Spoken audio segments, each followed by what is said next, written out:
Hi everyone, welcome to my channel and another journal with me. To create a bit of a background, I'm using Distress Stain in a color called Vintage Photo. Instead of applying it directly to the page, I'm adding some color to an acrylic block, which is actually a tool I use in stamping, but I find it useful for mixing inks on there too, and it's so easy to clean. I am swiping the block over the page in light and quick movements to spread the color around. If you press too hard, the ink soaks into the page very quickly, which results in more of a concentrated color and little to no spread. I keep reapplying the Distress Stain to the block after a few swipes. I'm not applying much color to the left page because I will cover up a lot of this later.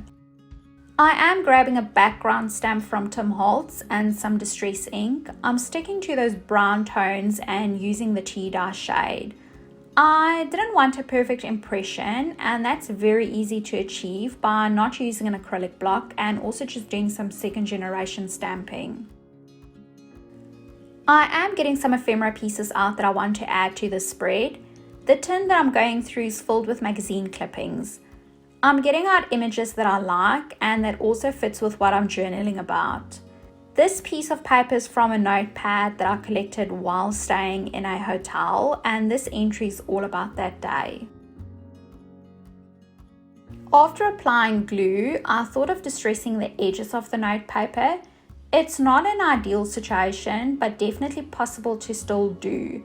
I want to bring in some more blue that will tie in well with the clippings that I've chosen.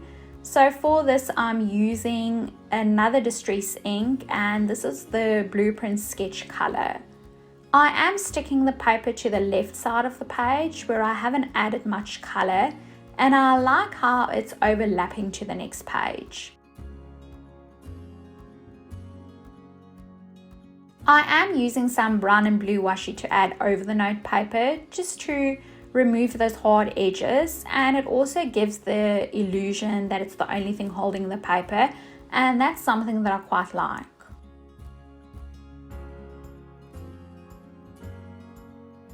I am arranging some of the clippings around the page to see what works and what doesn't. I want the beach sign to hang over the note paper, so I'm removing the washi to make space for this. As soon as I'm sure where I want something, I'll go ahead and stick it down. This is the playing around phase and up to one's personal taste. You can add as much or as little as you want. I find that overlapping the clippings works for me, and it just links everything together.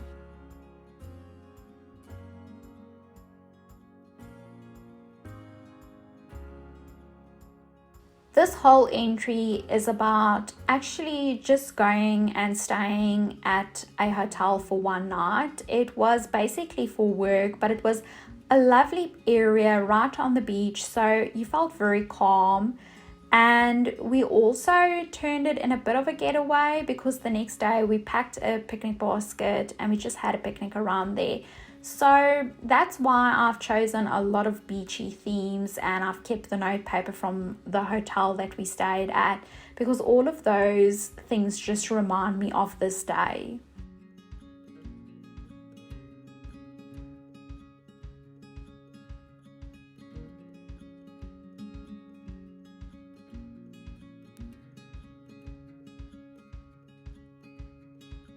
I am using archival ink in the shade Coffee to stamp the date out, but I still feel that something's missing on this page and it just needs something more.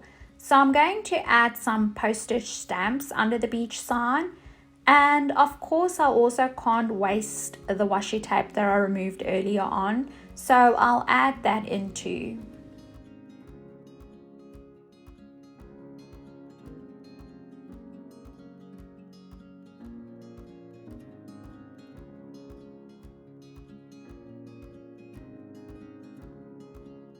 This is a Kaiser Craft ephemera pack. It came with journaling cards and die cut pieces.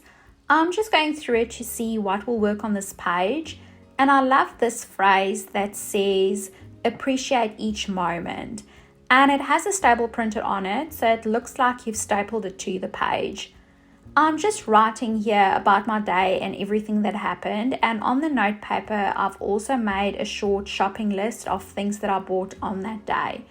To finish the page off, I'm just paper clipping this transparency sheet, and then I'm calling this page done. Thank you so much for watching this video. Take care, and I'll see you in my next one. Bye.